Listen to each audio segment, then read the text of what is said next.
મહેસાણામાં ફરી એકવાર ઉત્કર્ષ વિદ્યાલયમાં વિવાદ સર્જાયો છે. બાળકને ઢોર માર માર્યાના વિવાદ બાદ ફરી એકવાર ડ્રાઈવરોના પગાર વધારા બાબતે વિવાદ સર્જાયો છે. મહેસાણા પાલનપુર હાઈવે પર મોટી દાવ પાટિયા પાસે આવેલી ઉત્કર્ષ વિદ્યાલયના સંચાલક મંડળ અને પ્રિન્સિપાલ સામે શાળાના જ બસ ડ્રાઈવરો દ્વારા ગંભીર આક્ષેપો સાથે લેખિત રજૂઆત કરવામાં આવી હતી. શૈક્ષણિક કાલમાં ભારે ખળભળાટ મચી ગયો છે. શાળામાં વિદ્યાર્થીઓ અને લાવવા માટે લઈ જવા માટે જે બસોનો ઉપયોગ કરવામાં આવે છે તે બસોના 15 જેટલા ડ્રાઈવરોને પગાર વધારો માંગતા છૂટા કરવામાં આવ્યા છે, જેની જગ્યાએ નવા ડ્રાઈવરોની ભરતીની જાહેરાત પણ કરી દેવામાં આવતા ભારે વિવાદ સર્જાયો છે.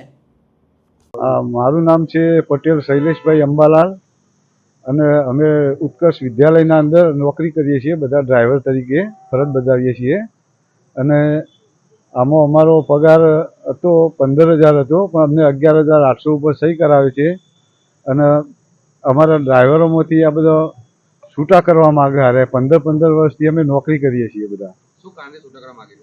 એટલે અમે પગાર વધારો માગ્યો એ કારણથી અમને છૂટા કરવા માગે. કેટલા ડ્રાઈવરો છો તમે? અમે 15 ડ્રાઈવરો છીએ બધા. અને જોડે કેટલા કંડક્ટરો છો? અમારા જોડે 3 કંડક્ટરો જ અમને આપેલા છે અને એ સાફ સફાઈ પૂરતા જ. અમારી બસમાં કોઈ કંડક્ટર આવતો નથી.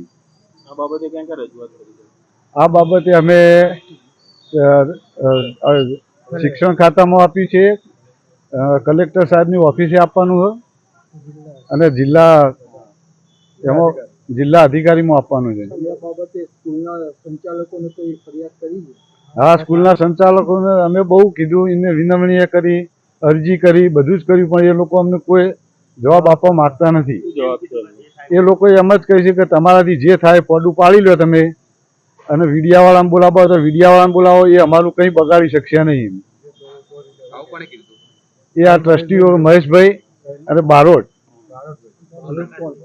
એ બારોટ અમારા સ્કૂલના અંદર એક ડ્રાઈવરોના ટ્રાન્સપોર્ટેશનનું સંભાળે છે, પ્રકાશભાઈ બારોટ. અમે આગળ આંદોલન કરીશું, એનું આગળ બધી જે પ્રક્રિયા થતી છે એ કરીશું. કાયદેસરની કાર્યવાહી કરવામાં આવશે. ટોટલ 15 ડ્રાઈવરો છે અમારે.